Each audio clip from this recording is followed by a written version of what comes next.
Doctor Ghazala امریکہ کے ہسپتال میں کام کرتی تھیں۔ یہ کہتی ہیں کہ ایک دن ڈیوٹی ختم کر کے میں گھر جانے لگی تو میں نے دیکھا کہ ہاسپٹل کی کوریڈور میں ایک عورت بیٹھی رو رہی ہے۔ میں اس کے پاس ٹھہر گئی۔ میں نے اس سے پوچھا کہ بی بی کیا معاملہ ہوا، کیا مسئلہ بنا؟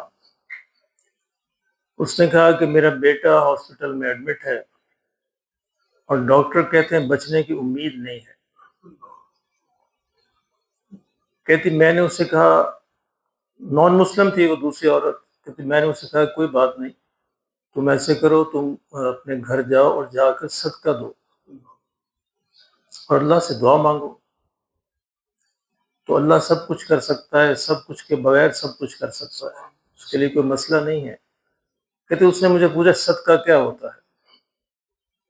کہتے میں نے اسے کہا کسی غریب کی ہیلپ کرو، اپنے علاقے میں جاؤ، دیکھو کوئی غریب ہے تو اس کی کوئی مدد کر دو، پیسے دے دو، کوئی کھانا کھلا دو، کوئی بھی جس طرح تم کر سکتے۔ کہ وہ چلی گئی۔ اگلے دن کہتی پھر میری ملاقات اسی ٹائم پہ اسی عورت سے ہوئی تو میں نے اسے کہا کہ تمہارے بیٹے کا کیا حال ہے؟ کہتی وہ کہنے لگی ڈاکٹر کہتے ہیں کچھ امید پیدا ہو گئی۔ کہتی میں نے پھر اسے کہا پھر اور صدقہ دو، جاؤ اپنے گھر، لوگوں کو تلاش کرو، جہاں کوئی غریب ہے اس کی مدد کرو۔ کہتی مسلسل ایک ہفتہ وہ اس طرح کرتی رہی اور میں روزانہ اسے کہتی رہی۔ ایک ہفتے کے بعد کہتی وہ بڑی خوشی سے مجھے ملی اور کہنے لگی میرے بیٹا جو ہے وہ بچ گیا ہے، میرے بیٹے کو گاڈ نے دوبارہ زندگی دے دی۔ کہتی میں نے اس کو پھر کہتی ہوں مجھے پوچھنے لگی کہ صدقہ تم نے کہاں سے سیکھا ہے؟ کہتی میں نے اسے بتایا کہ میں مسلمان ہوں، ہمارے نبی کا حکم ہے صلی اللہ علیہ وسلم کہ کسی بھی غریب کی مدد کی جائے، جب بھی کوئی مسئلہ ہو تو اللہ اس کے صدقے سے مسئلوں کو حل فرماتے ہیں۔ کہ بہرحال میں چلی گئی اور اس بات کو بھول گئی کہ بڑا عرصہ بیت گیا، کو 15-20 سال سے زیادہ ہو گئے۔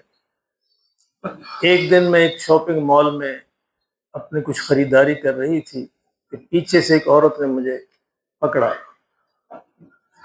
اور میں نے دیکھا کہ اس نے عبایا پہنا ہوا ہے، اسکارف لیا ہوا ہے۔ کہتے اس نے کہا کہ تم ڈاکٹر غزالہ ہو؟ میں نے کہا ہاں۔ کہتی میں نے کہا میں نے تمہیں پہچانا نہیں۔ کہتی تم مجھے پہچانو گے بھی کیسے، 20 برس بیت گئے۔ کہتی 20 برس پہلے تمہیں یاد ہے فلاں ہاسپٹل کی فلاں کوریڈور میں تم نے مجھے کہا تھا صدقہ دو؟ کہتی یکدم سے جب اس نے مجھے یاد دلایا تو مجھے وہ واقعہ یاد آ گیا۔ میں نے کہا ہاں کچھ یاد آ رہا ہے۔ کہتی اس کے بعد میں نے تمہارے اس صدقے پر تحقیق شروع کی، یہ ہوتا کیا ہے؟ اللہ نے موت کے منہ سے میرے بیٹے کو واپس کر دیا، کتنی برکت ہے۔ کہتی جب صدقے پہ تحقیق کی تو مجھے اسلام کا پتہ چلا، اسلام کا پتہ چلا تو پھر میں نے اسلام کو پڑھنا شروع کیا اور کہنے لگی ڈاکٹر غزالہ یہ تم ہو جس کی وجہ سے آج میں مسلمان ہوں، تو اللہ نے مجھے اسلام کی توفیق عطا فرما دی۔ اور کہتی اب میرے لیے کوئی مسئلہ نہیں ہوتا، جب بھی مجھے کوئی مسئلہ ہوتا ہے تو میں صدقہ دیتی ہوں، میرا مسئلہ حل ہو جاتا ہے۔ اب میں ہسپتال نہیں جاتی، اب میں دوائیں نہیں کھاتی، میں ڈاکٹروں سے نہیں پوچھتی، میں سب سے پہلے اللہ سے کہتی ہوں اور سب سے پہلے صدقہ دیتی ہوں۔ تو میں یہ اندازہ لگاتی ہوں اگر میں ڈاکٹر کے پاس جاؤں، اگر میں دوائیں خریدوں تو اندازاً کتنے پیسے لگیں گے، تو مجھے اندازہ ہوتا اچھا $100 لگیں گے تو میں $100 جو صدقہ دے دیتی ہوں۔ میں ان کو اللہ تیرے ذمہ، اللہ خود ہی شفا دے دیتا ہے۔